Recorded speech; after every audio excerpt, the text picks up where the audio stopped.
Tonight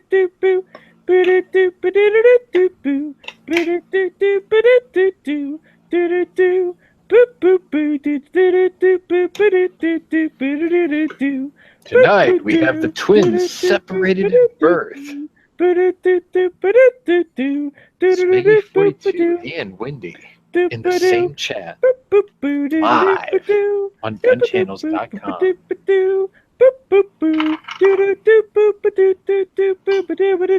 It's episode 42. So it's a Smaggy 42 episode. I'm gonna sing for an hour. You guys all got tricked. You're gonna have to listen to me. No, I don't think I can handle it for an hour. No, I'm sorry. I'm sorry to break it to you, man, but I don't think I can handle it. I don't. That was a great intro. Picture like the 5 people watching us are like, "Fuck this shit." Click. Yeah. Fuck this shit. Click. Yeah. No. Anyways, welcome all to Hit or Miss. I'm Night Strike as always, and thank you, Smeggy, for your musical inclinations. Though I know you say don't thank you, but we're going to anyways because it's the right thing to do. Credit. We're all about doing the right thing. I hope. All right, I'm going to invite my panel. Sean, what's going on? Just hanging out. Smeggy, thanks for the music. Oh, no problem. I had to go extra special for episode 42. I mean, come on. You know, Hitchhiker's Guide to the Galaxy, right? It's the answer to life, universe, and everything. Oh, man, that movie, that book. Yeah. And last but certainly not least, Wendy, what's going on? Oh, nothing. Tonight, I'm here to promote Core's Original, and I'll be promoting that throughout the episode. So, lightweight. All right. He's long-lost twin brother. Wow, okay. How do you know it's not just me on my phone and then my headset, and I just have 2 different things? Because then one would be Smeggy, and then one would be Smeggy with the Mexican mustache and the sombrero. Don't let me bring that back. I already gave you Jim Croce. He's got Smeggy's Mexican mustache. Yeah, and that's probably a joint in his mouth, too. It's a cigar. Anyways, Smegs, you said you wanted to talk about stuff tonight. What are we talking about? Yeah, I'm trying to pull it up now. I posted it on Gun Channels earlier today. There's actually a few different things I posted. But the one here, let me grab the link. I'll post it out there. It's where's it from? It's from the Atlantic or whatever. And it's called like America Who Stockpiles Guns. And basically it came out, there was this study, and I did misread it, so my original skepticism was wrong.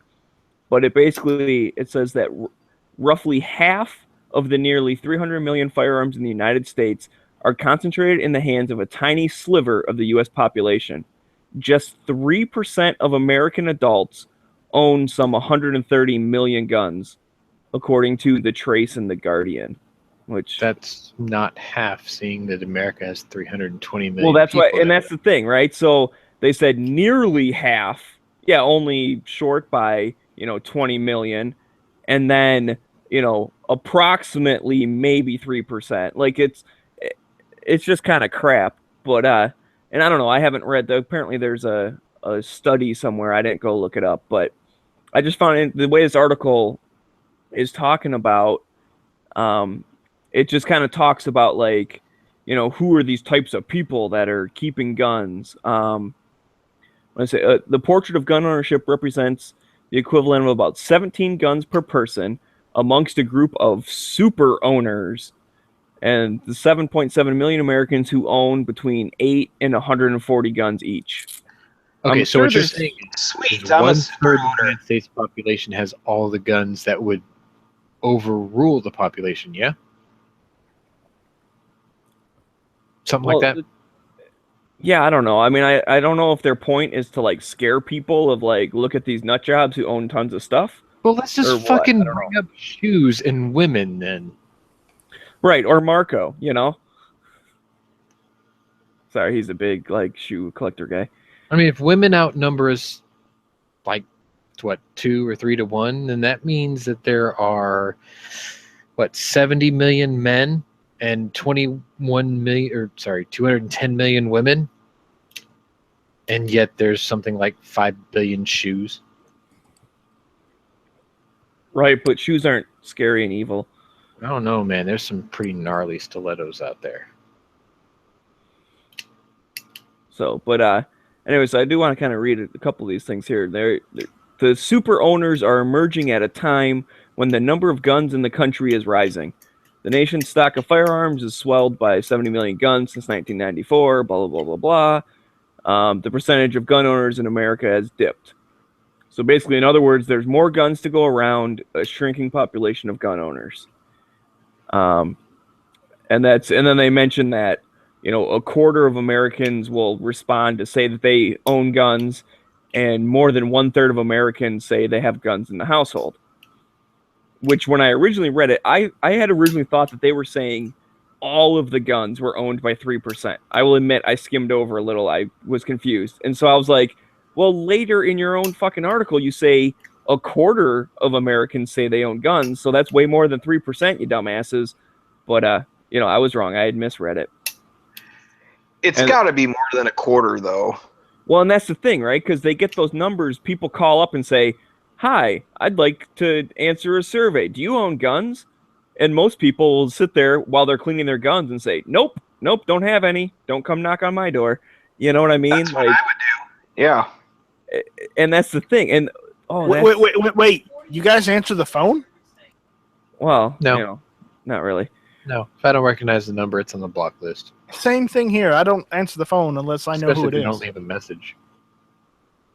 So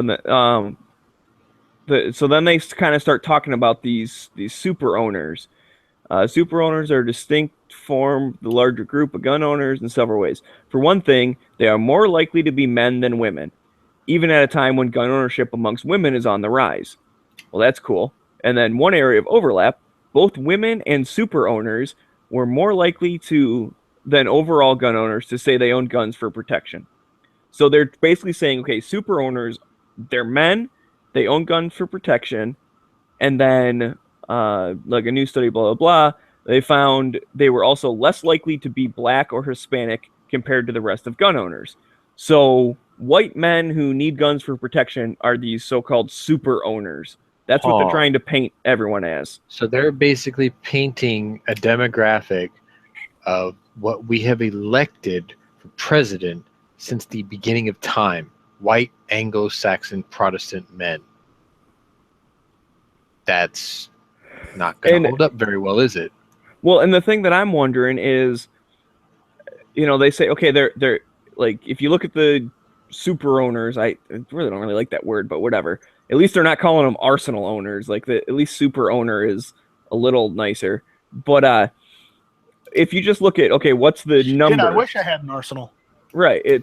So you look at the number and say, oh, well, there's, more of these people are men than women. Therefore, they're most likely to be men.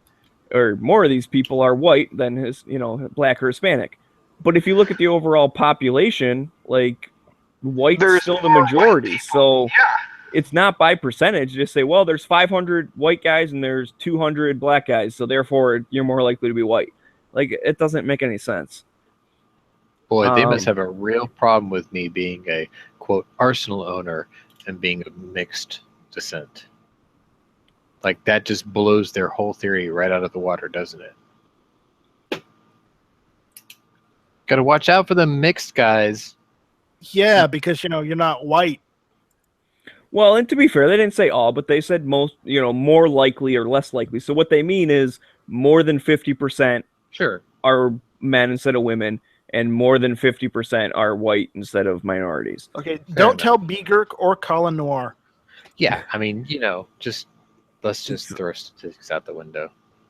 Well, again, that's not necessarily an accurate criticism on them.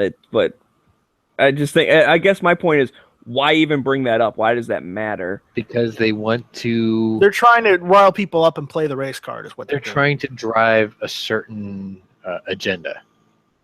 They're trying to convince you that everyone out there is the fucking Oklahoma City bomber, that kind of thing. You know, everyone Who, is by the way, was a Democrat.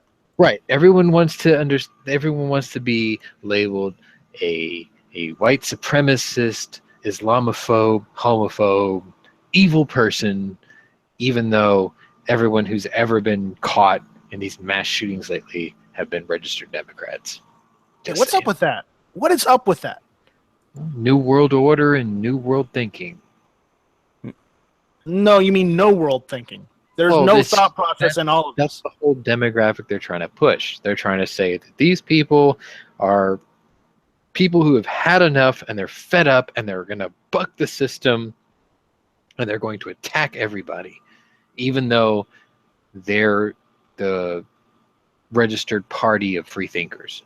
So they've been told, or so we have been told.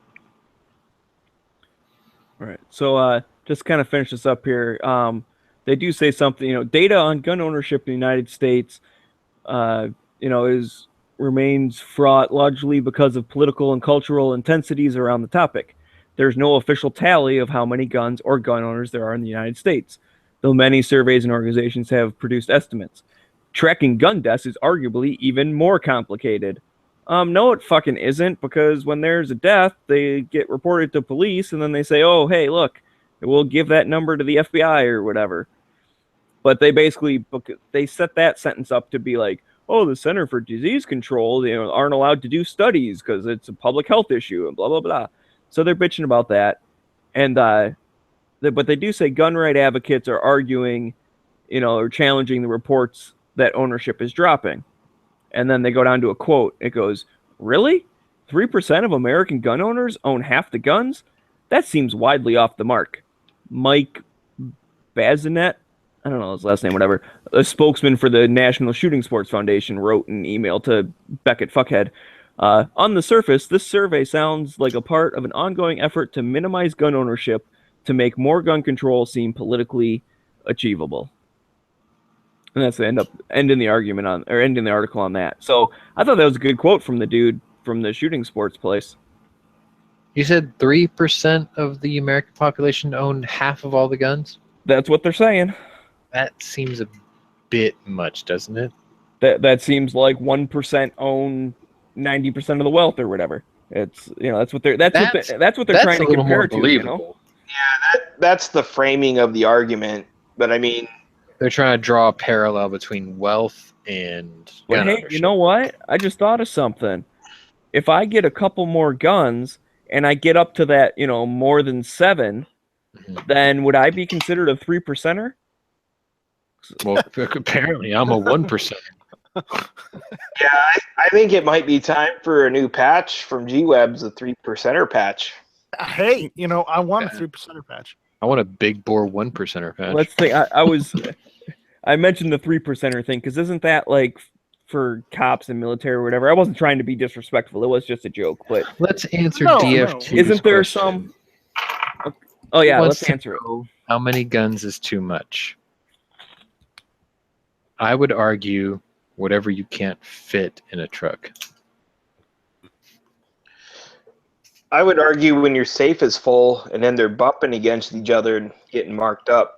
No, because you can always rearrange the safe. I would say however many that you could practically carry in a SHTF situation, which is more than I have, or which is less than I actually own. Here's the thing.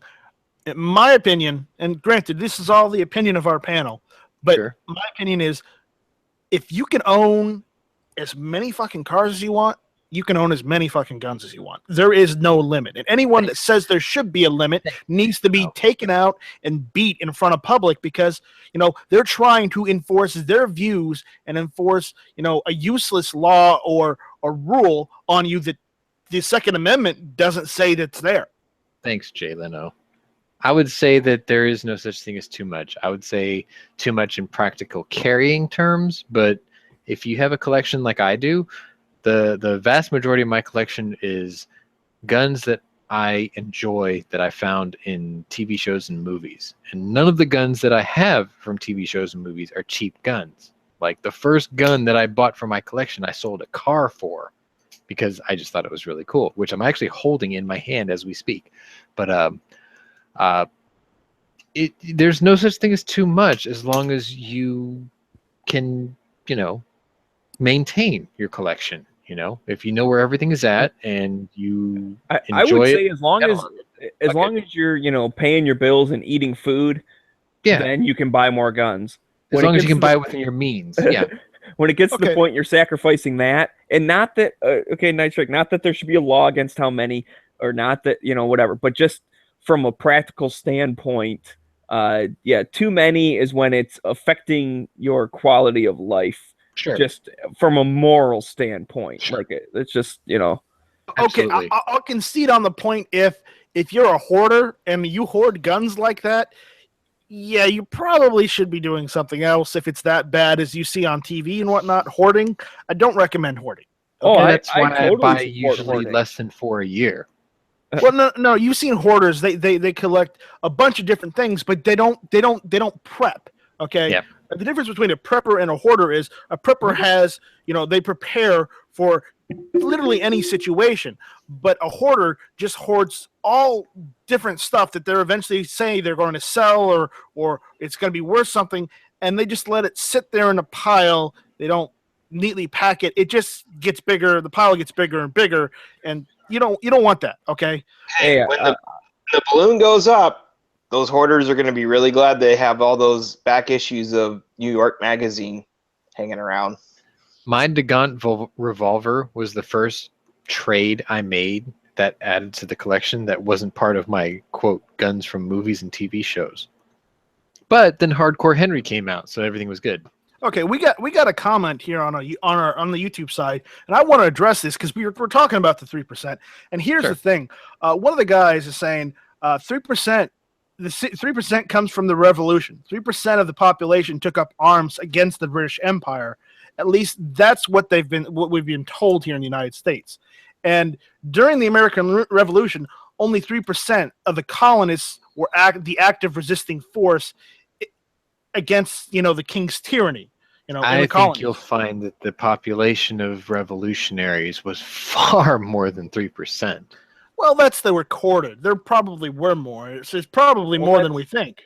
like I said, I've seen like patches and stuff that say like 3%ers or whatever, and I was always under the impression that was like, these are the people that are protecting the country. Like 3% of people are like in military or police or something. And maybe I'm wrong on that, but that was what I thought it was supposed to mean. Or almost like a, I don't know, it's almost like a sheepdog kind of mentality. Like, hey, I'm a 3%er. I protect, people. I protect our Bill of Rights. I protect our country. I protect the Constitution. Which I might not have a job that, pays me to protect people, but I would like to think of myself as protecting the values of this country in my personal life.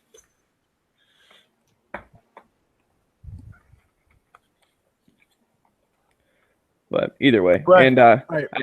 I did have another thing. It was actually a video. I don't feel like going to it right now, but it's on the homepage of Gun Channel, so everyone should check that out and look at it. It's basically this interview with the ATF. I don't know, it's some like spokesman for him or whatever, and he's talking about how hard it is to track down guns, and like they're basically saying, when we need to find a gun, we got to go through all this paperwork, and we have to call all these FFLs and blah blah blah, and we're not allowed to make a database that's searchable by name and da da da. And he's like bitching about it. I'm like, damn straight, you're not allowed to make a database. Fuck you, And it's just, I don't know, just watch the video. It's kind of complaining about the difficulty of finding something when the fact is, the FBI has the same problem when they're trying to find a murderer or a serial killer, right? I mean, he's basically bitching that they have it's like the information is right there at their fingertips. Like just what they want to do is to be able to know who owns what guns. Like it's just out of reach if they were just allowed to put the stuff searchable, because they show even that when a business shuts down, he's like, they show these big shipping containers and he has all the paper FFLs, and he's like, we categorize them and we scan them into the computer, and they have to be a PDF. So we can only tag the PDF with the FFL number and the gun description. Like they basically, so they can't tag it with a person's name. But my whole thing is, if you're just looking for, the idea is, okay, gun trace. So you recovered a gun, you have the serial number, who bought it. We all know the chain, right? Call the manufacturer, they gave it to this distributor, look up them, they gave it to this store, call up the store, oh, we sold it to Bob. Okay, go knock on Bob's door. And he either has it, he's the murderer, or he sold it to someone and doesn't know who. Like, you know what I mean? It's the end of the line there. And I guess the thinking is, if you're the one who bought it from the store, you must be the bad guy. But we all know you sell it to someone and be like, yeah, I sold it to some dude and who knows where it went. Not you, Biker Bob. I just want to clear the air. Yeah, that's true. That's true. I just thought of the dumbest name possible. I didn't mean to say Biker, but I wasn't implying Biker Bob. I pictured his little scruffy face, and I'm like, oh, not him. I just tried to think of the dumbest name possible, and that's the first thing that popped into my head. She wouldn't buy guns. But anyways, it's an interesting little video. Like I said, it's framed in the reasons why not having a searchable database is, it's bad and troublesome and annoying. But I thought it was kind of interesting to see how the ATF actually works.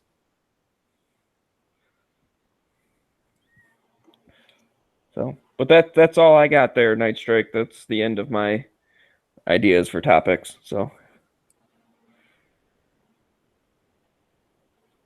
Cricket's chirping. I don't know. Maybe he ran away thinking of the topic. Fine, I'll bring something up. Today, I keep hearing about the no-fly, no-buy. No. I'm still here. I was just eating something, so hold on. Okay. I wanted to talk about no-fly, no-buy, but if you got no. That's. I want to talk about that too. Yeah, let's talk about that. Can we talk about that? We'll talk about that after. How about just a little bit? Like just the tip.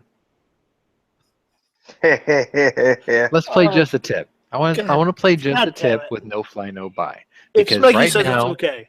Okay, because right now Donald Trump is taking a lot of heat unnecessarily for something he didn't even say. But I think it's fair to say that the no-fly list right now is way too lax in who gets put on it. However, if the government was able to, tighten up the criteria and actually make valid reasons why people should be on the no-fly list, then maybe there's some merit in the no-fly, no-buy. But right now, as it stands, there needs to be sweeping changes because there are way too many people mistakenly put on it. And because of that, right now, Trump is being chastised for it because I think he's thinking the same thing I am, where, look, the idea of if you're on the no-fly list is good to not be able to buy, but the reason you've been put on that list is way too lax right now as it stands. And I think it's important to mention that after this weekend, they are reintroducing a bill that is the no-fly, no-buy, and then they just tacked on, like, if you're on the terrorist watch list, you shouldn't be able to buy firearms or explosives. Sure. So see, they tack that on because of the stuff that just happened, and it's coming back. So that's a fight that we have to have again real soon. Yeah, I mean, as long as they vet the reasons why you're put on that list, if they make that list a little bit more ironclad, then that's a valid argument. But right now, there are way too many people who are put on that list unreasonably and unnecessarily that have to fight to get their rights back just because they share a name. I would say you get put on the list if, they go in front of a judge and present evidence that say you are a danger to society. Just like, a violent felon or whatever, they had their day in court. They were found to be a bad guy. So I'm okay with saying you're not quite trusted with all the rights, anymore. Or like the domestic abuse thing, if you're convicted of it, okay, you're a wife beater. Now, but you're saying that they want to add it to, like, you're saying that people can still individually appeal that. You're just saying that it should be that clear cut, though. It needs to be a legal thing. They can't just be like, well, I don't like this dude over here, so I'm going to secretly put him on a list. I totally agree. Right. Because you're not allowed to present evidence. Like, let's say they want to put you on the list because you went to an ISIS website or whatever, and they're like, oh, you went to this website, blah, blah, blah. Yeah. But the only reason you went there was because you were, doing counterintelligence for something, like, I don't know, whatever. But, like, you have a valid reason for it, and that would be clearly explained in court. You'd be like, dude, I'm not a sympathizer. Like, look, I'm a contractor that's getting ready to go over there. I want to know who I'm dealing with. I'm a private citizen that doesn't have the backup of the military. I need my own intelligence. Something like that. That's an example. I don't know if it would ever happen, but I have this strange feeling that if G was in here right now, he'd be like, fuck that dude, fuck that dude, fuck that dude, fuck that dude, fuck that dude. Just because. What? But I see what you're saying. I agree with what you're saying. I think the only way rights can get taken away from you is when you've had your day in court and you've had a chance to, face your accuser, and they say I'm a bad guy. I have evidence that I'm not a bad guy. There you go. I would even go as far as to say that you've had your day in court and you've been granted all your appeals and you're still deemed a societal scumbag. I will give you your due process, but if you've had 2 appeals and you're still, a scumbag, then fuck you. You've had 3 chances to prove your case and you've been found a scumbag 3 times. Right. The thing is that they'll never do that though, because it's been They're brought so up before. scared of the repercussions of getting it wrong. Well, and what they say is, well, the whole reason like we put them on a secret list is we want them to keep doing the stuff so we can keep, gathering intelligence. Like if you're being watched, you're going to stop talking to the people. You're going to get new phones. You're going to you're going to move. You're going to change your name. You're going to do whatever. Mm-hmm. So it's just like, it'd be similar to like an undercover dude goes into like a crime organization. If you had to tell all those people when you walk in, hey, by the way, we're investigating all of you guys for crimes, they're all going to scatter and it's not going to be the same unit anymore. They will You're going to have to find new people from being accessible to that. Yeah, absolutely. So I get from the intelligence point of view why they don't necessarily want to let the people know, hey, we're watching you. But at the same time, I think that you have to have a damn good reason to be watching people, not just, well, we think that maybe you might be because you have a weird name or something. That's a bunch of crap. You have 5 Q's in your last name. We need to watch you. 5? It's 17. Well, it seems like every time I say 5 Q's, there's 5 bins or something else in there. So I thought 5 Q's was reasonable. That's right, a joke. I'm not serious. Right, and we're only joking. We're not being serious about the Q's. Okay, that's just a joke. But yeah, it's a slippery slope. And Tony jumped in. Tony's got some things to say on this topic too. So. Artisan Tony. So Tony, you there? Hey guys, welcome. So what's your thoughts on this, Tony? The one and only.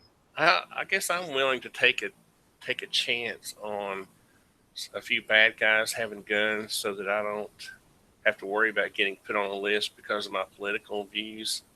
You know what I mean? I mean, this is similar to the thing where when you go to your doctor, the doctor starts asking you how many guns that you own and how is your mental health, and all of a sudden now you're deemed mentally sort of off your rocker a little bit. Have you seen that part of the sort of proposed I have backdoor too, where you can just be deemed by your doctor, a person who shouldn't be handling or owning a gun?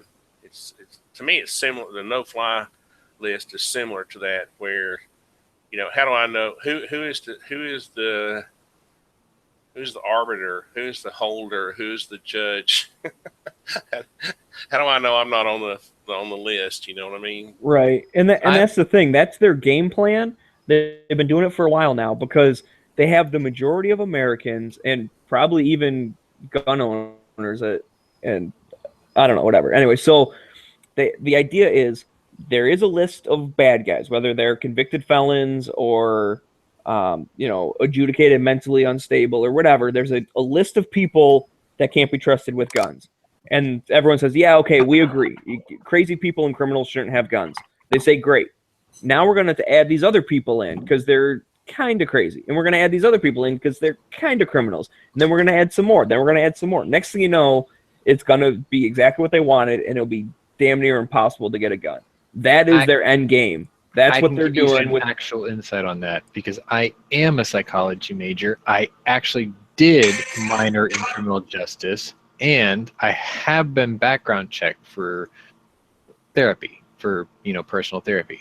And the thing is I don't think it's fair that a medical doctor who has absolutely zero training in psychology and sociology should be able to make a determination whether or not you should be able to own a firearm, because they did not go to school to sort of mentally figure out people. The training that I have been through for my degree and for what I have learned how to psychoanalyze people has nothing to do with a guy who is a general doctor, who's a guy who checks you for colds, flus, and whatever else, where he sends you to a specialist. For instance, for my father, who got sent to a cardiologist because he's a high stroke, victim. He could be a stroke victim. I just found this out about a month ago. But his general doctor has no qualifications in psychology to tell him that he can't own a gun. All he said is, you are very high risk for a stroke. I'm going to send you to a cardiology specialist, and they're going to deal with you. So that whole thing about your doctors trying to be able to tell you that you can't own a gun, that's bullshit. Right. I 100% agree with you. And the other thing is, when people say, well, it's all about mental illness, and the word is always, we don't want crazy people having guns or whatever. Well, the thing is, that is so stigmatizing to anyone who has mental health issues.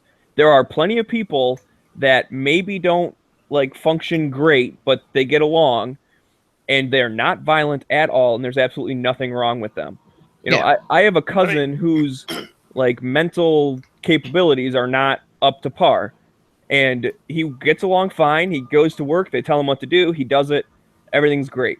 Mm-hmm. He's not good with money. He kind of doesn't understand checking accounts, that kind of thing. He needs help, but he's not going to shoot someone. He's not dangerous, but I'm pretty sure because he's not whatever, capable of living on his own or whatever, that he can't own a gun. I don't know that for sure, but I think he would qualify for that. And I would take him to the range any day of the week. He's totally fine. The thing about it is, I used to be less skeptical myself, right? People would tell me, 10 years ago, oh, the IRS is targeting conservatives, and I would say, oh, come on now, you're wearing your tinfoil hat, right?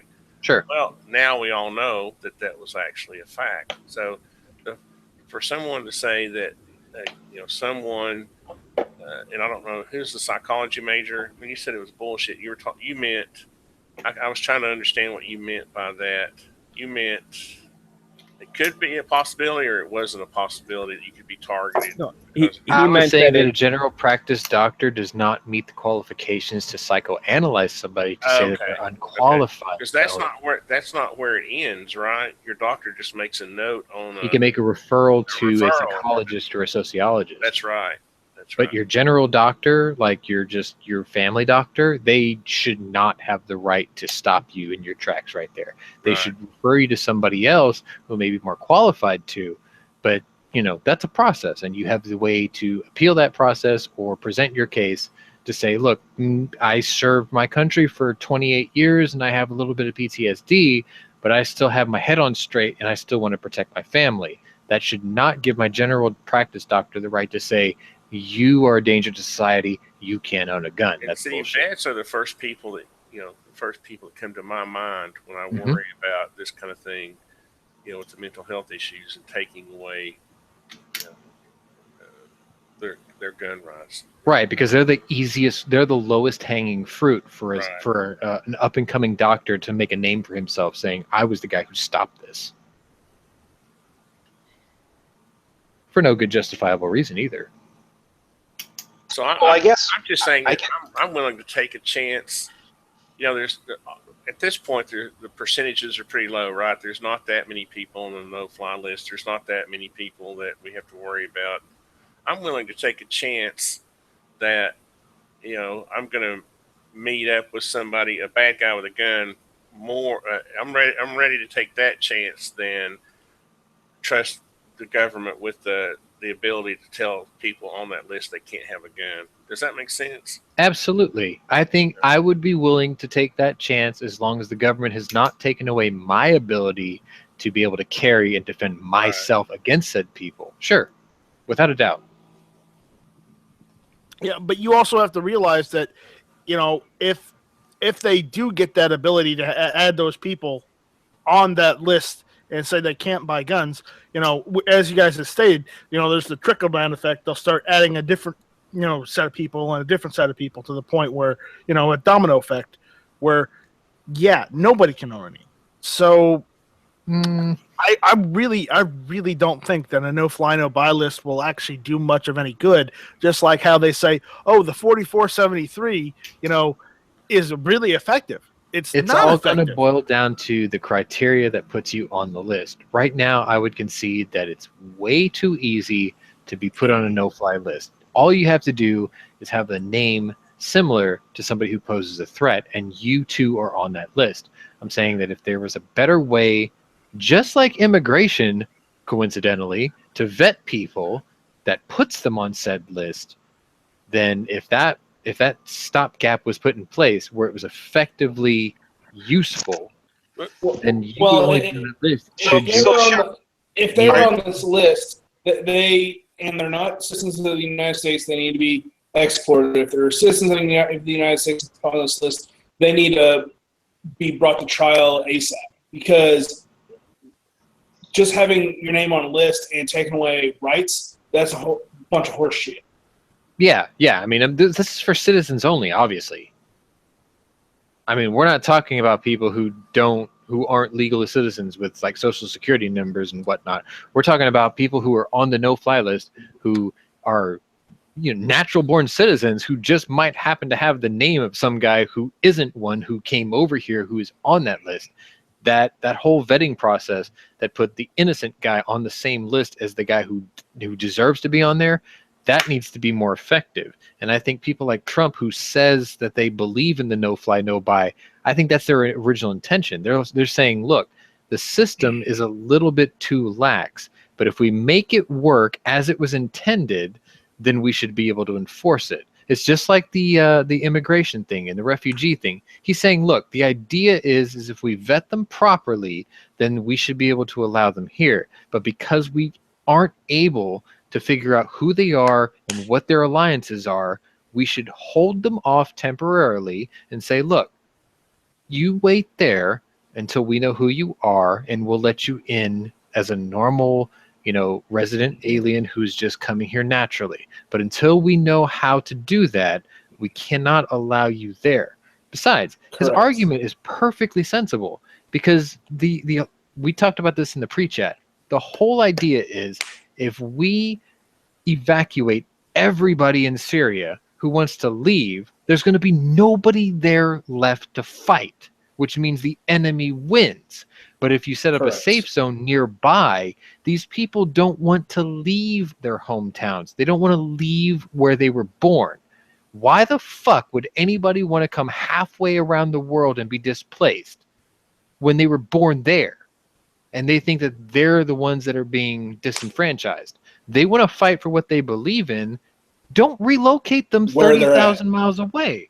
Put them in a safe zone 1,000 miles away. Let them situate themselves, organize themselves, and then you send them back in prepared to fight for what they believe in.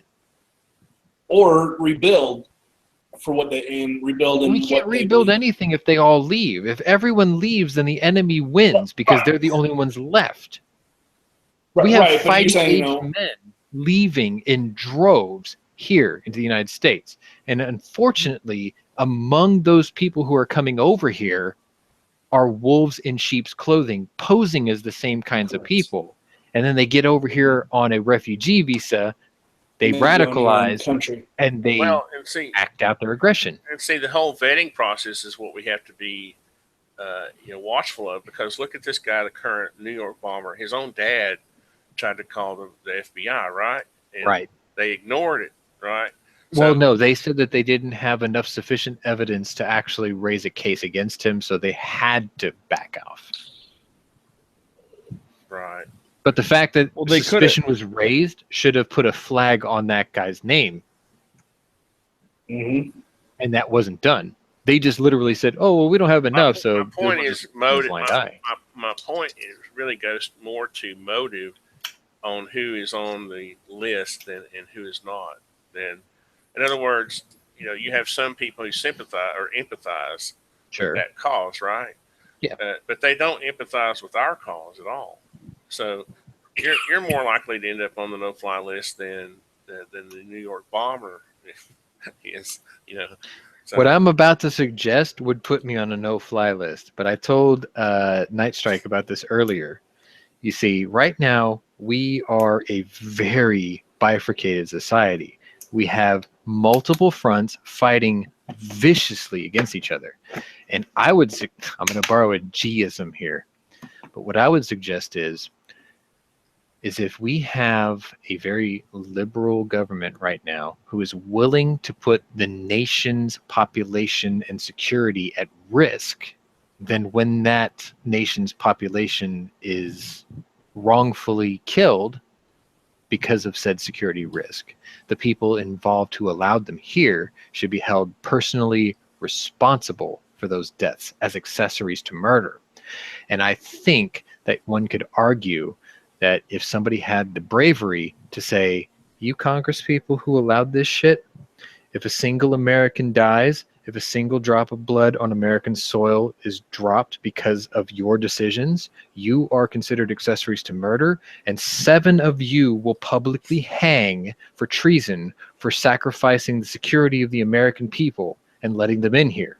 The first 7 Congress people who get hung on TV would be the last 7 people, because the day after they strung them up, there would be a safe zone within 20 miles of Syria, and this shit would never be an issue again. Ever.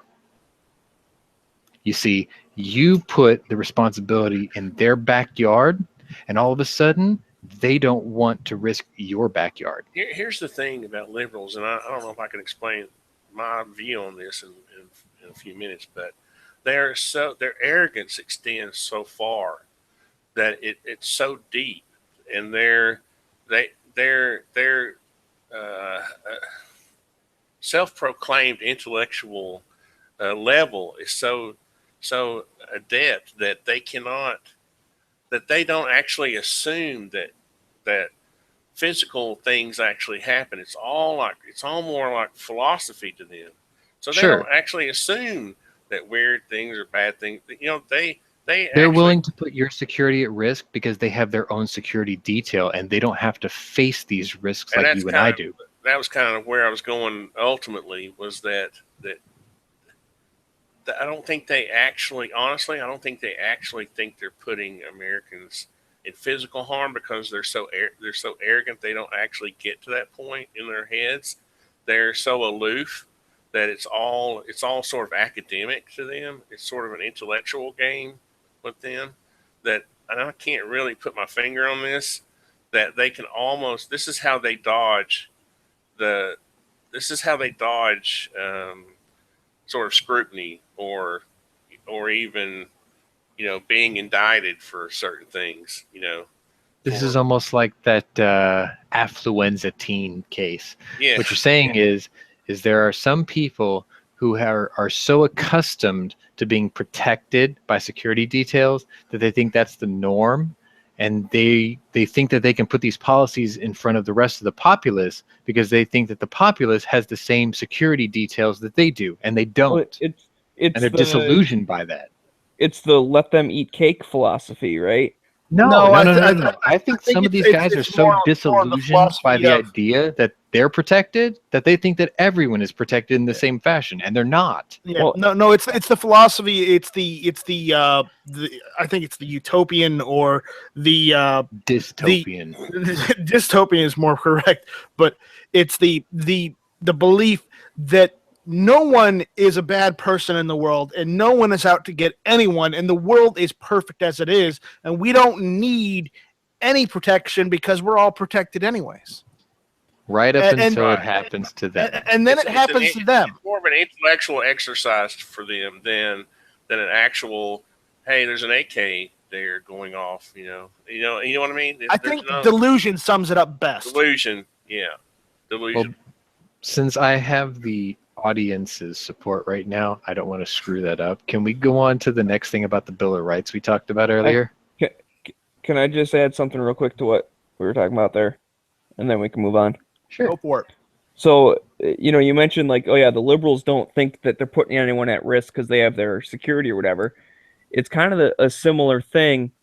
I know of a guy that's like, well, why do you need to carry a gun? Like, what are you're not a good fighter? Like, in my day, if someone tried to mess with you, you could just, punch them a couple times and they'd run away or whatever. And those types of people, they don't think of the little old lady or someone with some type of handicap or, maybe just weaker people, or the fact that it's 1 versus 5 or whatever. Like the concept that the gun is the great equalizer completely flies over their head. And I just say that specifically because there's a guy that I work with that's basically called me a pussy because I don't know how to fight. And I'm like, dude, I'd get in a fist fight with you right now. I'm not getting in a fist fight with 5 people that are much bigger and stronger than me. Like, I'm not dumb. I can give your coworker the perfect response to the way he's reacting to you. And I actually thought about, one day hosting my own podcast, and I thought one day I would actually bring this up by myself just so I could get it all out in the correct order. But there's a saying, and you know it, and everybody who's listening right now knows it. And it's something that you, me, and everyone else, Tony, I'm pretty sure you could say the same thing, is you don't need a gun until you need it. And in my personal experience, that did not happen to me until 10 years ago. And I'm 38 years old. I didn't own my first gun until I was almost 28 years old. I bought it on my 28th birthday. And in my mentality, it was I didn't need a gun until the day I needed it. And what happened was I was a victim of a carjacking very young, and I was robbed twice at gunpoint. And by the 3rd time, I thought, you know what? I've gotten lucky 3 times, and I don't think we live in a society where I could be afforded that luxury for a 4th time. So this whole idea that your coworker is saying that you're a pussy because you carry a gun is bullshit, because we live in a society now that you don't need a gun until you do. And you don't ever want to be put in a situation where you need it and you don't have it. You would rather have it and not need it. And God forbid you ever have to use it, but it's always there. It's everyday carry. Every day when you leave to go to work, your wallet, your pocket knife maybe, a lighter, your car keys, and whatever you carry. Because by the time you leave your house, the time you get to wherever you go to work, anything can happen. By the time you leave your work and go back to your house, anything can happen. And it's not paranoia. It's just, I have a tool for a job, and I hope I never have to use it, but I don't want to be caught without it. And that's how you win the argument against those who say you're a pussy for having it. Because I was that guy for 28 years. I didn't think I needed it. And it happened to me 3 times. And I thought, you know what? I've played the odds 3 times. I got lucky 3 times. I don't want to be the guy who got killed because I wasn't prepared. I'm not saying we're paranoid. I'm just saying I had the tool, and at least I was on equal footing no matter what happens. When that 4th time, God forbid it ever happens, at least I had it. And you cannot deny me the right to be on equal footing with those who would, illegally carry against me. That's how you win that argument every time. Amen. All right, let's segue into the next thing we wanted to talk about. I do want to touch the topic because this has been going on the news all day. Because I've been channel surfing, periodically throughout the day, and they've been talking about this. And this is pertaining to that crazy guy from New York or New Jersey, or apparently the immigrant who The is one passed out at the bar doorway. no, the one who set up the bombs and whatnot and pledged Yeah, allegiance. they found him passed out in a bar doorway. Well, no, he was the one who was shooting at cars passing by Oh, in New Jersey. same guy. Same guy, I don't know. I think. Okay. Don't Can we just call quote him me a on that. terrorist? We're not talking about him And specifically. this is the problem of fog of war. See, we have all these different things. There's different facts out there now that no one's really sure on. Exactly. Sure. We're going to get to this, but here's the situation. We're not talking about him specifically. We're talking about the repercussions that should happen to someone that does an act of terrorist. Oh, we're going into my topic. Well, we're going into my topic that I was talking about earlier that, I got from talking to you earlier in the chat. But Okay. But here's the thing. Okay. Today, all day on the TV, they were talking about this said terrorist, that went and did these things, and apparently he's not he's a naturalized citizen. He's not a citizen that was born in this country. He's a citizen an import. He immigrated. And He is an import. yeah, here's the thing about immigrating to the United States. For anyone that doesn't know, when you immigrate to the United States, you are supposed to swear you're supposed to discard any allegiance to any other government or organization other than the United States, because when you come to the country and you become a United States citizen, you swearing your allegiance to the United States, not to some country in the Middle East, not to some terrorist organization in the Middle East. You're swearing allegiance to the United States. Do you want me to read the quote again? And the thing is, this guy swore his allegiance to, jihadism and ISIS, and proceeded to do this whole, terror thing.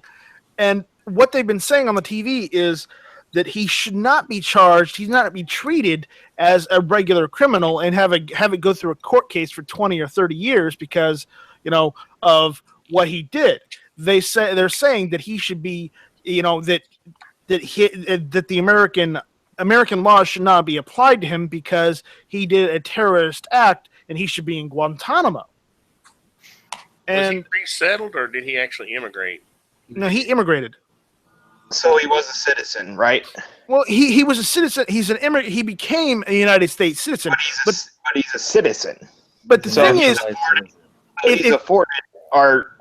He is a naturalized citizen. His dad emigrated here. He was born here. He was raised here. Was he? Okay, because I was told.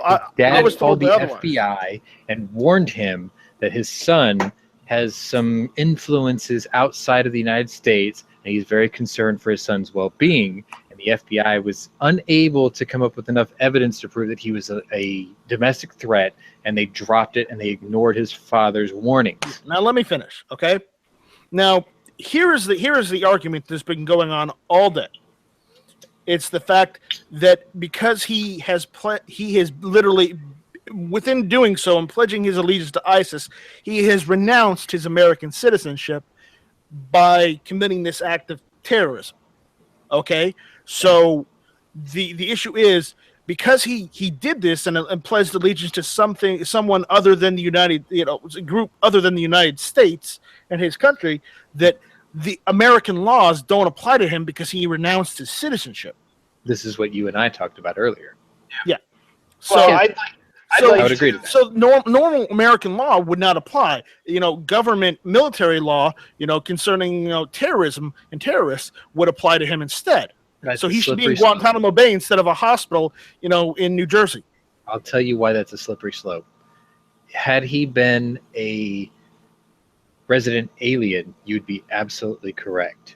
Because he is a naturalized citizen, there needs to be a mandate, a law, amendment maybe even, that needs to be put in place that would dictate that word for word, that should you act as an aggressor against your nation of sovereignty, then you are no longer afforded the protections of said nation.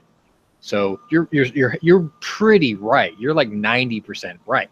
But the unfortunate thing is there is no doctrine in place right now that says that a naturalized citizen can be stripped of that protection. We should add that. Can you guys hear me? Yeah, we can hear you. Hello.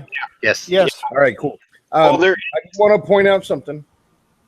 Make it an amendment for that. Well, just a law. That's a slippery slope, brother. Because then who's How going to so? determine? Well, Who's going to determine what and who is going to be labeled as a terrorist now? I can give you an answer to that. Anything that the government doesn't approve of could now be labeled as terrorism, I will give you an and answer then to you that. can lose your rights as a citizen. Fair enough. I'll give you I'm not a saying it's perfectly a reasonable good response to that. I'm not saying it's a good way to go. I'm just Fair saying enough. you might want to keep your eyes open on this stuff. You can't just go taking away people's citizenship because they Who did something determines that, bad. though? I mean, millions of people do But- murders every day. But here's the thing: if you Or go, not every you day, announce but your a lot of people citizenship. do murders and they don't lose their citizenship. Oh, right. But if you renounce your American citizenship and align yourself with a terrorist organization, you basically killed that whole right to citizenship. What's No, the no, no, process? no. Can I interject? Can I interject for a second? Yeah. So, all right. So, in 1996, Timothy McVeigh committed a terrorist act. Yes. He was caught, prosecuted by the law, Mhm. and sentenced to death and executed within the confines of the law. Very quickly. I don't see how this is any different than that. Okay. Sending citizens off because there is a process and it does work. Let me address And to throw Heavy's that concern. He says Throw that that the government can determine anyone is like that. Unfortunately, there's a little thing called the grand jury who is not a single person who will help that process. So if you are a aggressor against the sovereign nation that you have sworn allegiance to, and yet you have done an act in, line with a terrorist organization outside of the sovereign nation, a grand jury will very easily and very quickly determine that. See, one person is not going to label you that. It's going to be a grand jury that labels you that. The process, the due process, your constitutional due process will determine that. Not by one person, but by many people. And if those people deem you as such, then you go to trial and you still get your trial. And then Well, a it's- jury of your peers will find you criminal guilty.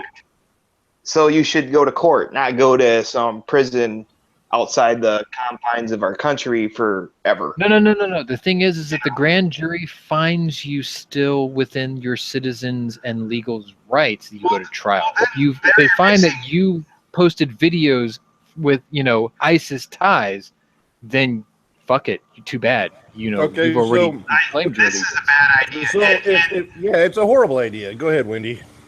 Well, I'm just saying, like, reactionary legislation is never good for most people. Like, look at the Patriot Act. That was reactionary, and that turns out to be not really a great thing for us. And to strip somebody of their rights when they're a citizen is an idea, because it can be used in many ways politically in the future. All right, Very are you agree saying with- that this guy that was arrested Hold on a as second, Sean. If he's convicted in court, because he is still a citizen, he has not been found guilty yet. Okay, we all know he did it. Whatever. true, he's only been charged. You're Right. absolutely right. Once found guilty and convicted, then you can talk about, because now he's convicted of terrorism. Sure. Now maybe you can talk about putting him with the other terrorists. Yeah, I'm not disputing that. I'm saying he is still given due process. However, if there's enough damning evidence before the grand jury that says he has already pledged his allegiance to terroristic organizations, then his due process is renounced. But if there is not enough evidence to prove that, he's given his day in court. You're absolutely right. No one's disputing that. I'm not disputing that whatsoever. He should be given his day in court no matter what. Only if the grand jury finds him within the legal rights of the United States laws. No. You're fucking with due process, brother. Yeah, I'm you don't not. wanna do that. If this Yeah, guy you already has videos and It notes doesn't saying matter. he's claimed It his does religion, not matter. It does not matter. Here's He's the already thing, committed the guys. crime. He'll go to trial. They'll go through due process. Yeah. And then they will determine what happens to him. Like Smeggy said about Timothy McVeigh. Right. Hold up. Don't start talking about taking people's rights away. Because that's Tony, not good in no, any No, way. but the thing is Tony, Timothy what are you McVeigh has saying? never once, renounced the United States. He's never once said that he was fighting for ISIS. He got convicted and he got arrested and he got executed. He was due fighting process. against the What I'm government. saying is this guy had notes saying he was sworn to ISIS already, which means he's already renounced his citizenship because he's already following the teachings of a terrorist organization. A grand jury would see that and say, well, he's already identified himself outside Then instead of of making things more complicated, leave it as it is. Let it go through due process. That's the thing. He's already made it simple. He's already admitted he's not say part of the something and system I'll jump anymore. out? Let me say, This dude is never going to get out, so I don't see. I don't see what the problem is with the due process. We're not trying to strip this guy of his due process. All I'm saying is he's already identified himself as outside of the law. He's already identified himself as a terrorist. He put notes in the bombs. He's already been labeling himself, which means a grand jury would say, well, that's a slam dunk.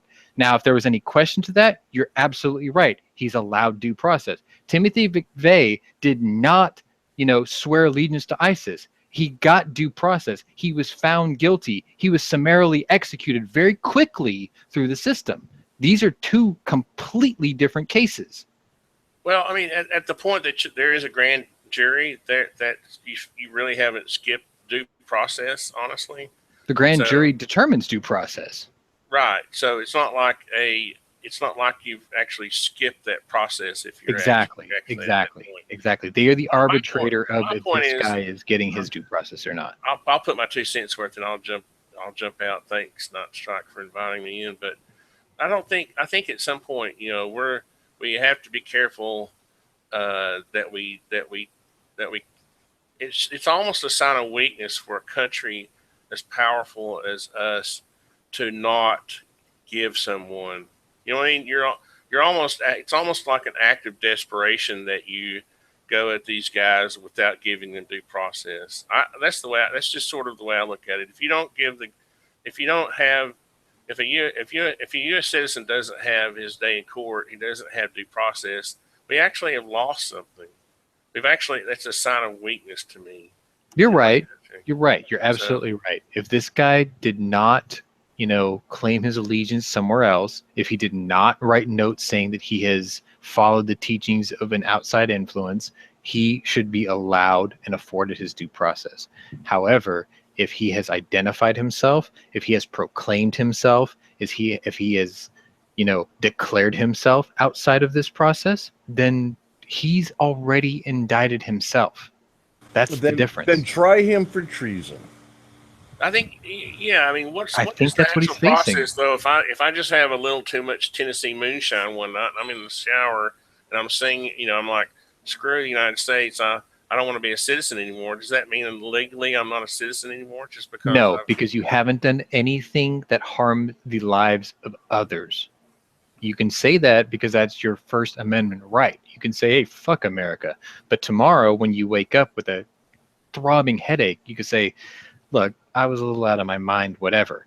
I didn't go out and kill a bunch of people. I didn't put a bunch of fucking, pressure cooker bombs My point everywhere. is that until this guy actually committed a crime, he hadn't renounced his citizenship, right? Right. He had notes in the bombs. He had videos. His father even implicated him a year Then ago. try him for treason, but do not fuck with people's citizenship. Nobody It's is a fucking with slippery people's slope. citizenship. I Nobody's have to doing agree that. with that. Yeah, nobody's doing that. They're saying It's if you you're implicate talking yourself, about taking an American citizen, Hold on. whether he's a terrorist, It's in the news right now. or not, whether he acts as a terrorist or not. I know, but I'm just saying this is why it's bad. You're giving the government more power. no, we're giving the judicial system Dude, an you easier don't- route. Yeah, but the problem is you keep saying, oh, grand jury, the grand jury will figure it out. The grand jury does not find like innocent or guilty. Like they don't try the case. Right. They just In see a if there's a normal case to be situation, had. the cops or the prosecutors, whatever, come up and say, all right, we're thinking of trying this guy. He had blood on his hands. We found the gun, the bullet matches, and here's a note that says, I'm going to kill this guy. And they look at it and say, yeah, you probably have enough evidence to continue. Yeah. Or they go up and say, well, we want to try this guy. We don't really know why. We just saw him sitting on the corner. And they say, you know what? You don't have enough evidence for that. Go fuck off. Right. That's all they do. So to put the power to a grand jury and say, well, there's some evidence there. So yeah, fuck this guy. He doesn't need a court. Like, he's automatically not a citizen. Fuck him. That is a very slippery slope. That's very We're scary. not saying he's not a citizen. We're saying that the grand jury was presented evidence where he said, hey, this guy put notes in his bombs declaring himself a follower of ISIS. You see what I'm saying? There's a difference. Right. Okay, so he says he's ISIS. Therefore what? You He's said it not earlier. afforded the Therefore he's not an American protections. citizen. No, That's he what still you're gets due saying. process, but he's already condemned himself by associating himself with these groups. So, Sean, I got a question for you. All right. So, like those militia guys in Oregon, are they Yeah. denied due process because they went sovereign citizen kind of, on the system? So I'm just saying, does that fall in your theory of similar territory? Did they execute terroristic acts that killed innocent people? Or did No, they just have a standoff? They executed terroristic acts against the government, one could argue. But did anyone die? Yeah, but see, now you're talking in circles, Sean, because Timothy McVeigh committed terrorist acts and got innocent people killed. Yes, but he got his day There's in no court. He was but about found it. guilty. I'm not saying but. He got his day in court. He was found guilty. He was executed summarily for being guilty of crimes against humanity, against the system. What I'm saying is this is before even a trial. What I'm saying is this guy has already renounced his allegiance to the country that he's trying to, be protected under. If you went to England and you told you said that the Queen should fucking hang, they're going to say that you're against the Queen. And anything you have done in England, they're going to say, well, we caught you on camera saying shit against the Queen. So we obviously know that you have a slant against our government, and they're going to try you summarily for it. You're still given due process, but you've already implicated It won't be a yourself fair by trial. calling out the system. So we're supposed to be like the people we fought to free ourselves from? No, you're missing the point. This person implicated himself. Then you the see? jury will find it easy to convict him, and he will pay the price. He's still Why going to fuck with trial. the I'm not system? saying he's not getting a trial. He's still going to go to trial. What I'm saying is if he made it easy for them to find him guilty. That's all I'm saying. Well, See what I'm then saying? what's your argument? It's a slam dunk case. The guy's going to go away. He's never going to get out of prison. No one's. Yeah. Yeah, that's not how understand. I understood your point earlier, Sean. Because I thought you were all about shipping him off to Guantanamo and all that shit. No, 'cause he's a okay, combatant. okay. Maybe we missed something here. Earlier, Maybe before we this have. chat began, what I said is that let's back way up because I got heavy all worked up, and I think he and I are on the exact same page here. No, you ain't got me worked up. I just wanted to know why. I'll try to clear the air with you because And I will you and I agree. are on the exact same page. You made it sound like you get to skip the trial. as soon No, as the God, grand no, jury. no. And if that's what you're saying, that's where the disagreement is for sure. Right. No. I'm with you on that. What I'm saying is we are in a situation right now where we're trying to protect the people who are already here. Okay. And we have a system in place because of our quote elected leaders who are allowing and fast tracking people to come from places abroad to come here halfway around the world rather than letting them deal with their issues because they're trying to be social justice warriors. And yet the unfortunate thing is there are wolves in sheep's clothing posing as these people who are trying to just find sanctuary, and they find a free ride here to commit their terroristic acts here. Okay. And what we're trying to fight against is our sovereignty. We're trying to tell the world, at least amongst ourselves, that we have the right to our sovereignty. We're trying to tell people that we have the right to say, look, we don't want immigrants from X country because right now we have no way of vetting the people from X country. We know that there's a lot of people who are trying to get away from some heinous shit over there, but there are wolves amongst your sheep population who will exploit this refugee Right, but that's kind of a totally different. Well, no, but the that's thing a is different topic. I mean, it might be somewhat related, but I'm not sure how that relates to the bomber guy. Tied together. Right now, we're trying to tell people that. Okay. Let me just start over.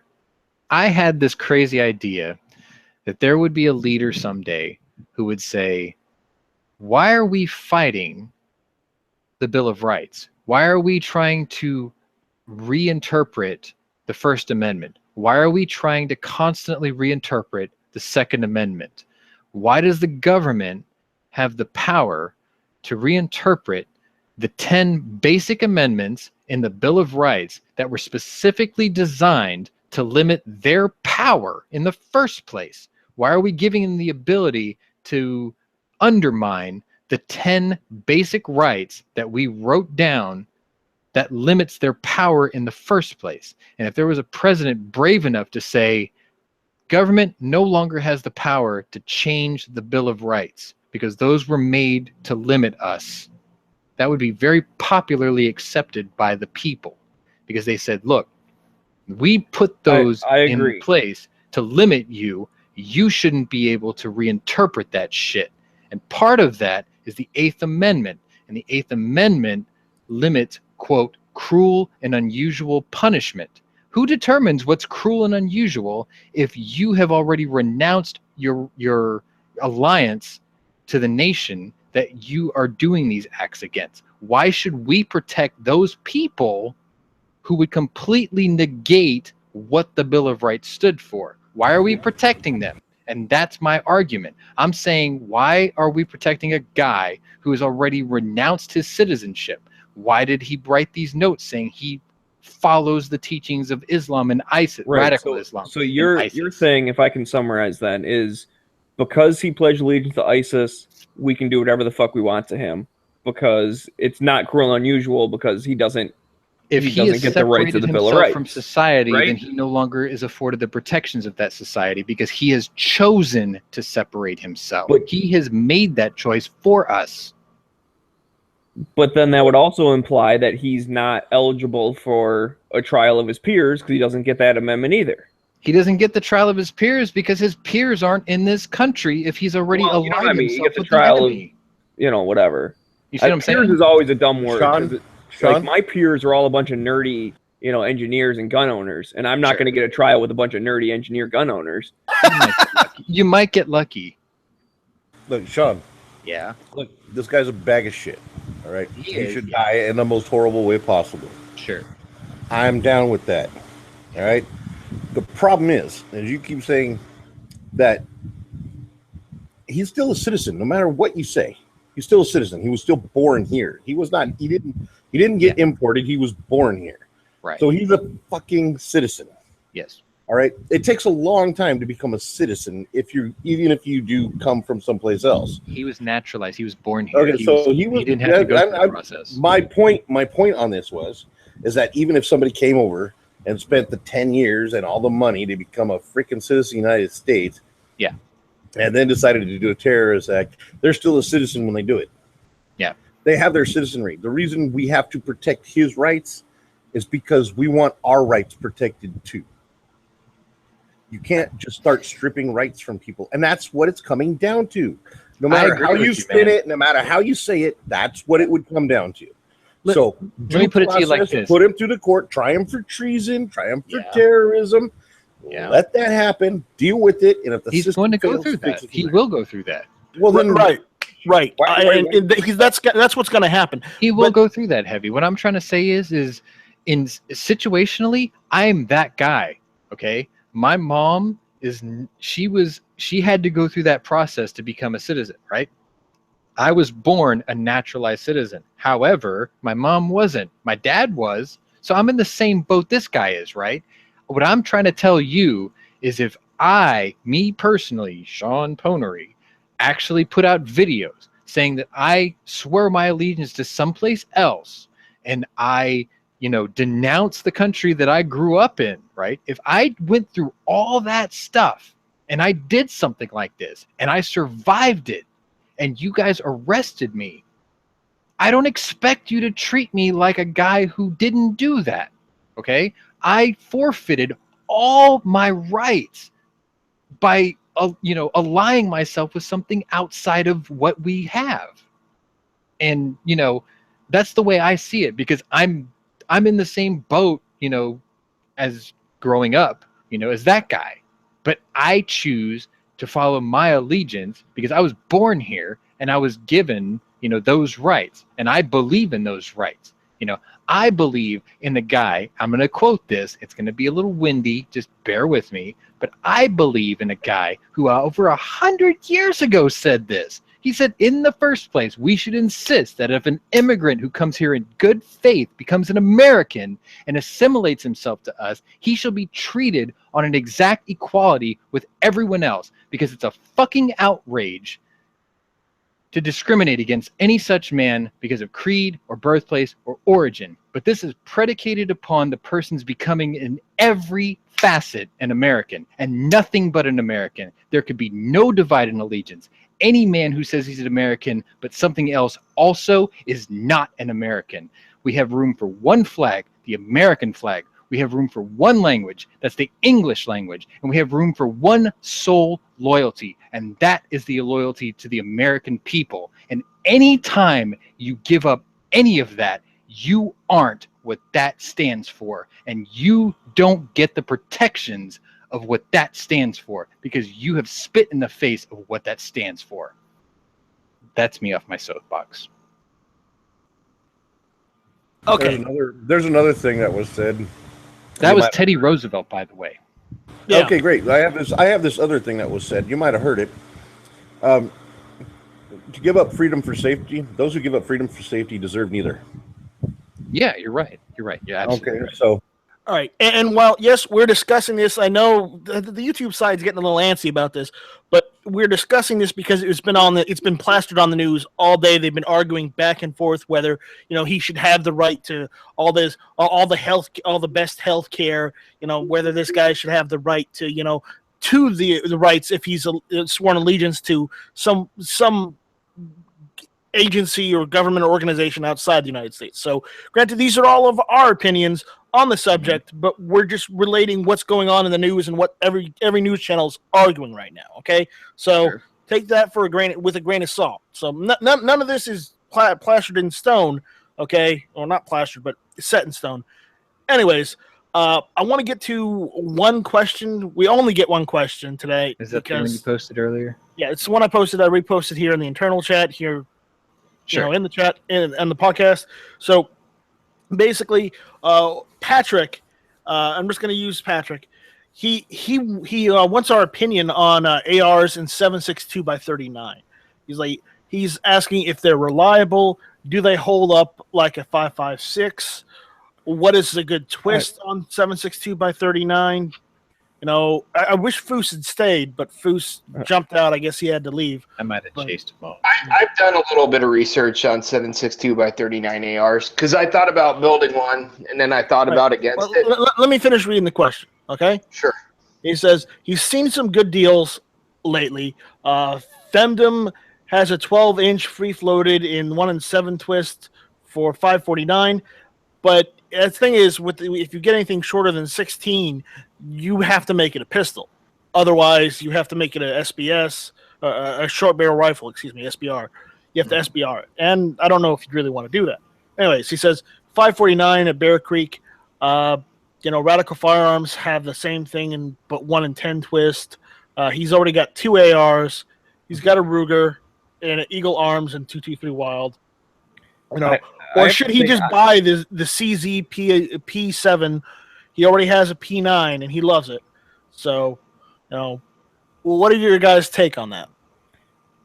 I think an AR in 7.62 is kind of silly. I don't know. I think if you're getting an AR, just get a freaking 5.56 and call it a day. Well, or 308. That's my opinion. That's my opinion, dude. I think it's kind of silly. If you want, I'm not going to stop you. Do whatever the hell you want, but I wouldn't get one. It seems Heavy. Let me ask you something. What was the gap between the development of the AR-15 and the AR-10? Like, were there years, or were they both released around the same time? I'm going to ask this as a skeptic. I'm just posing the question so this information will be out there. I honestly have no idea. They're I think it was relatively a- close, though, right? I have no idea. Honestly, I don't. I'm going to just go I ahead and thought say, the AR-10 was produced first, and then the AR-15 came after. all right, so fair enough. We have a 30 cal and basically a 22 caliber variant, right? So this guy's basically asking for a 30 caliber variant, which means it's still in the same neighborhood as an AR-10. We have 300 AAC blackout. So the question just basically is are they reliable? Do they hold up? Let's hold all our prejudices from caliber aside, because the AR platform itself is proven, reliable, easy to use, easy to build. I know I've got a 5.56 and a 6.5 Grendel and a 50 Beowulf, so I can tell you, yes, they work. So a 7.62x39 should work. The question is it worth it? The only answer I can give you is the 1-7 is probably not a good option, because basically, from my understanding, a slightly higher twist rate favors a slightly heavier bullet. So your idea of a radical firearms with a 1-10 twist, I would probably lean towards that, because obviously the 7.6239 is a heavier bullet. It's going to favor the faster twist. So that's all I've got on that. Well, that's faster twist. So 1-7 would be better for a heavier bullet than 1-10. I thought the 1-10 is a faster twist. No, because it takes 10 inches No, you're to right. twist You're right. one time. Sorry. Slower twist for heavier bullets. I'm fucked up. Sorry. Right. And my take on this is 7.62x39. It's going to be reliable, but I will argue the factor that even though it's an AR, you do still have to do some maintenance. It's not just like an AK where you can just dip the damn thing in oil and then just run the hell out of it. It's not going to be like an AK. Okay, it's going to be an AR. Air racks work just fine. Yeah. So I mean, But- if that's what you're kind of leaning towards, there's plenty of them out there. They work. If that's what you really want, go for it. If you don't want to do the 300 Hold on. blackout route, go for it. Hold on. Now, what I was going to say is, if you really want to do an AR and 7.62x39, depending on how you go about doing it, you may have to get a different lower. Because I'm don't quote me on this, but I'm pretty sure most of the 7.62x39 uppers require a lower that can handle AK mags, or even the proprietary AR mags that look really weird and different, but they're not like AK mags. Okay. I guess what we should have asked was, is he just looking for a heavier bullet in an AR platform? Because if that was the case, then 300 blackout is perfect for you. Can I go now? Yeah. Jump in. No. Jump in. Not allowed. So I was looking at building a 7.62x39 AR, and I still might do an upper someday. But from what I found is most barrels are 1-10, which most AKs are. That's the way to go. And you're going to want to buy one of those extended firing pins if you're going to shoot cheap Russian ammo out of it, because they have harder primers. Steel case. Yeah, steel cased ammo. And another thing that was an issue was the mags. Like if you don't get one of those CMNG lowers that take the AK mags, you're gonna have to search and play a little bit with the funky looking mags, and that's the issue that most people had. But it's an AR, it'll run. And the reason that you would want to go 7.62x39 versus 300 blackout is cheap shooting. That's the reason I would do it. Now, here's the thing. Well, yeah, if you want an AR in 7.62x39, great. Some of the guys on YouTube are saying if you want a 30 caliber rifle, just get it in 308. Just get a 308 rifle. So get an AR-10. But that's not my set. My That's thing. not intermediate though. That's not intermediate. The reason too is, I mean, if you get an AR-10, you get a heavier rifle. You have that longer, lower, and upper, and just more weight. I mean, 7.62x39 AR is great for deer hunting out to 200 yards. But my thing is, you should also check, if you really want an AR in 7.62x39, check out Palmetto State Armory, see if they have any deals. Normally they do. So you'll want to be looking. You're going to be looking for like the KS-47, I believe. That's the one. That's their AR in 7.62 by 39. But at the same time, you might also want to look at granted, this is just opinion. You might want to look at maybe if you didn't say whether you had an AK or not. Maybe get an AK-47. Like or an SKS. Or an SKS. Gun. Yeah. Or a Mini 30. Well, no, we're not going to support Ruger. I like Why not? minis. What is wrong with No. Because Matt gets shit for me whenever I bring the Ruger up. That's why. Oh, this is a personal buy. No, I like the Mini 30. Well, no, the Mini 30 is a good rifle. little but ranch rifle. It's overpriced when you can buy an SKS for less. So you buy an old one used. See, I told Yeah, you. see, I'm with you, SKS. Heavy. I'm with you on that. Well, I like my SKS. I've never said I don't like my SKS, but I also like my AK as well. So if you really want a rifle in 7.62 by 39, if you want reliability, well, yes, the ARs are reliable to a point. You might want to look at an AK or an SKS because they're more reliable than the We're ARs. not answering the question, though. Well, no. We like to just answer whatever question we feel like. Yeah, and as for AKs giving being our- more reliable than ARs, that's all depending on the situation, environment, and the person If that you've is already in. got a CZ, and you want the other version, buy it. If you don't, get a rifle in 7.62 by 39. Whether it be whether you build an AR platform in it or whether you get an AK or an SKS, just get what you want. I'm gonna stand by my we want to know, whoever sent that question, is if all you wanted was a heavier caliber bullet in an AR platform. Because if that's all your only goal really was, then just go 300 blackout, because it shares the same mags as your 5.56. It's a very simple conversion, and it's a very nice It's shooting only rifle. a little bit bigger than 223, which is the point of which I don't think if you're gonna go if you want a cartridge in 30 caliber, don't go 300, go 308, or go 7.62 by 39. Don't go to 300. 300's great, but I don't think it's know what as his effective. affinity to recoil is, though. Well, if he has ARs, I'm sure he's fine.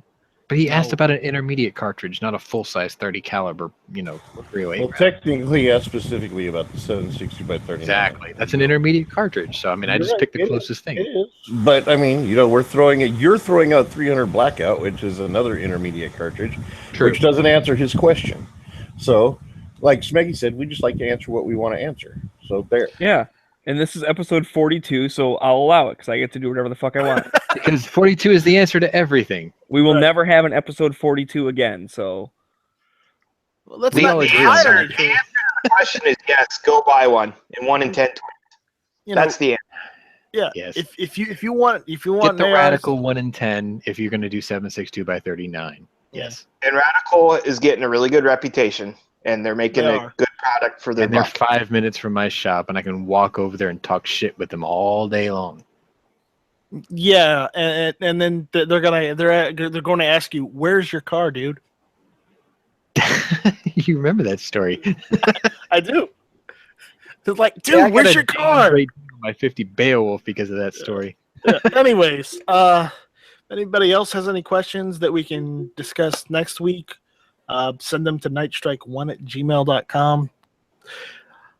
And I think I'm going to steal this from Matt because I got, free pass from Matt. On that note, I am going to call it. You suck. I have Hey, we something to made finish 90 with. minutes.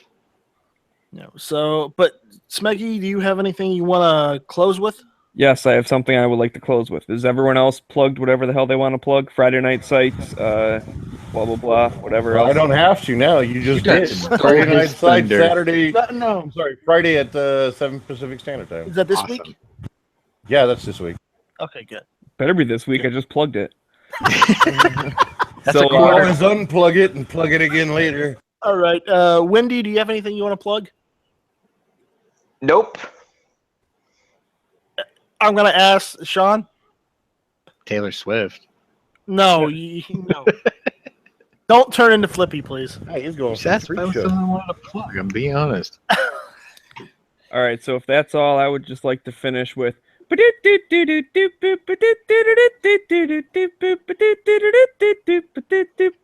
I'm gonna I'll keep hit the singing until he button. hits the button. No, We'll stop. see you next Tuesday. Let me close it like I usually close it. Oh, don't you start that. All right. Thank you all for listening. This was Hit or Miss. Now you can start doing that.